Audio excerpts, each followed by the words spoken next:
2021 সালে পরিবেশী আন্দোলনে বাংলাদেশের প্রকৃত স্বাধীনতা বাস্তবায়নের জন্য রক্ত দিয়েছেন। 2013 সালে কবি প্রেমের ইজ্জত রক্ষা করার জন্য ৭৭ জনের জীবন দিয়েছেন। 2009 সালে সকল দেশ শ্রমিক সেবা কর্মকর্তারা দিনখানার রাজনীতিতে জীবন দিয়েছেন। তাদের সকলের রক্তের উপর আগামী বাংলাদেশ হবে জুলুমমুক্ত বাংলাদেশ, সম্মানীয় বাংলাদেশ, ইনসাফের বাংলাদেশ।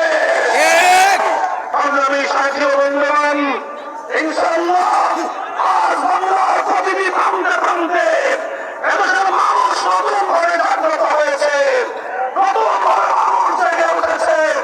আমি আজ কর্মকাণ্ডের এই বিশাল জনসমুদ্রের কাছে জিজ্ঞাসা করতে চাই, ইনশাআল্লাহ ইসলামকে রাষ্ট্র ক্ষমতায় প্রতিষ্ঠিত করবার জন্য, আল্লাহর জমিনে আল্লাহর বিধানের বিজয় প্রতিষ্ঠার জন্য, খেলাফত ব্যবস্থা কায়েম করবার জন্য আপনারা হাতে হাত রেখে সকল জুলুম, বৈষম্য, স্বৈরতন্ত্রের বিরুদ্ধে রাজপথে আপ্রায়িত হয়ে তুলেন ইনশাআল্লাহ। সংগ্রামী সাথী ও বন্ধুগণ, আমরা পরিষ্কার ভাষায় বলতে চাই, হাজার হাজার মানুষ খুন হয়েছে, গুম হয়েছে, অসংখ্য অগণিত মায়ের কোল খালি হয়েছে।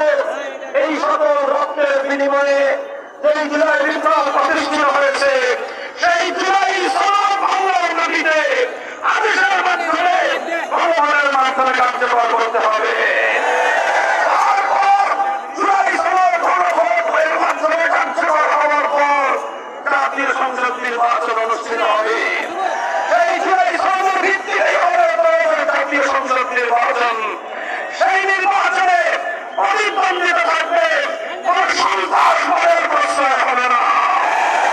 ইনশাআল্লাহ লুটেরা, সন্ত্রাসী, চাঁদাবাজি, দেশবিরোধী অপশক্তি যারা দেশ থেকে সম্পদ লুটপাট করে বিদেশে পরিকল্পনা করে, ওই সকল অপশক্তিকে আমরা ঐক্যবদ্ধভাবে পরিণত করবো ইনশাআল্লাহ। আমরা দেশপ্রেমিক সকল রাজনৈতিক দলগুলোকে আপনাদের সামনে ঐক্যবদ্ধভাবে উপস্থাপন করতে চাই। আমি আমার পক্ষ থেকে আপনাদের গণমানুষের নিন্দিত নেতা জনাব গোলাম রব্বানী সাহেবকে সালাম দেওয়ার জন্য আমি অনুরোধ করছি। বিসমিল্লাহির রহমানির রহিম।